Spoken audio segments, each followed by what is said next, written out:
Hello guys, welcome back to this channel. In today's video, I'm going to show you how we can manage app notification on Android mobile phone. Okay, first thing first, we need to open our settings application on our Android mobile phone, and after we have this settings application opened, we can go to the notification settings. Since we want to manage the app notification, go to notification setting and you have to go to the app notifications. Okay, and here we can manage our app notification. You can choose which apps are allowed to send you notification on your Android mobile phone. And for instance, I'm going to turn off the notification from Instagram application. We just need to click on this button to turn it off or turn it on like this.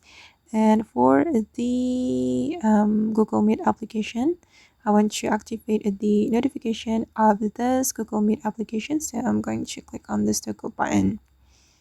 Okay, alright guys, and that's how we can manage app notification on our Android mobile phone. I hope this video will be useful for you. Thank you so much for watching, and if you found this tutorial useful, don't forget to like, comment, share, and also subscribe to this channel. See you in the next video.